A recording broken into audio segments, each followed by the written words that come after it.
Hello everyone, it's Itro again, and it's time for part 4 of my Galarian series for all the Gen 2 Pokemon. I assume everyone already knows what's going on, so I'm just gonna dive right into it. And today we're starting with Steelix. And the new randomized type I got is Normal, and a normal Steelix is basically just a snake. I thought of making it more colorful, but that's leaning a bit too much into venomous snakes, and this isn't a poison type, so it's just a basic brown snake.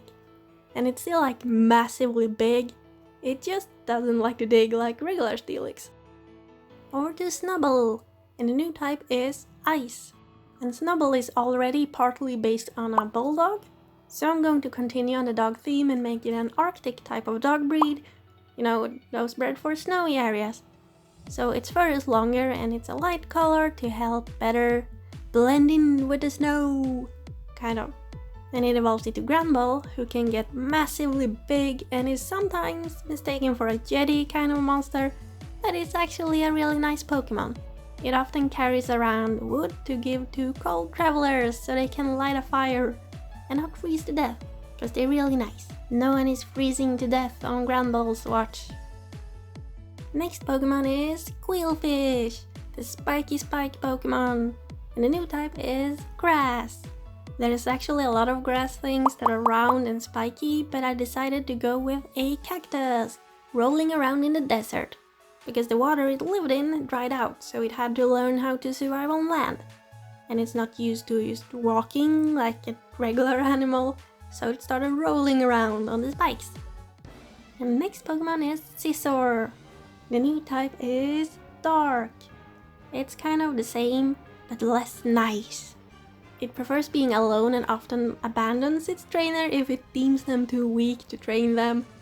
And they're almost impossible to use in a double or triple battle, because Dark Scizor will attack its own allies as well. It's just not a team player.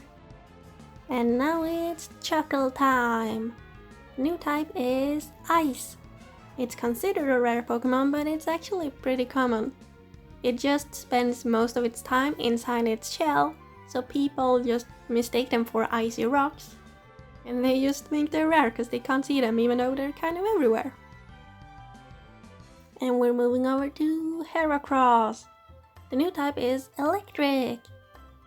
I took some inspiration from Mega Heracross, but actually, I almost said the Pokemon it's based on. No, it's based on a real beetle, the Hercules beetle. That's what I actually used as the base, and then I remembered what Mega Heracross looks like. But anyway, it's a pretty big bug and the back is yellow, so I thought it would really fit for an electric type. And electric typing is really good for fighting off flying type, as in bird Pokemon that might want to snack on it because it's a bug. Next monster, and it's Sneasel. And the new type is Flying. So let's go wild this time and make it an actual bird. And Flying Sneasel is actually the original form of Sneasel. And that's why Sneasel still has some feathers on its body. And despite being forms of the same species, regular Sneasel and Flying Sneasel really don't get along at all, because the regular Sneasel kinda likes to steal eggs from bird Pokemon, and Flying Sneasel is a bird, so not a great combination if they want to keep their egg babies. Although technically all Pokemon lay eggs, so I don't know why Sneasel likes to eat like Pidgey eggs and stuff according to the Pokédex, but whatever. And it's time for Teddiursa. The new type is Ground. Teddiursa spends most of its time in underground tunnels dug out by its evolution, Ursaring. Ground Ursaring tends to walk on all fours rather than on its hind legs like regular Ursaring, because it just makes digging easier, and they also live underground most of the time. And that's actually all the Pokemon we had time for this week, but I'll be back next week with even more Gen 2 Pokemon and giving them new type form, also known as Galarian forms, even though they're maybe not even in Galar, who knows? Thanks for watching, I'll see you next time, bye!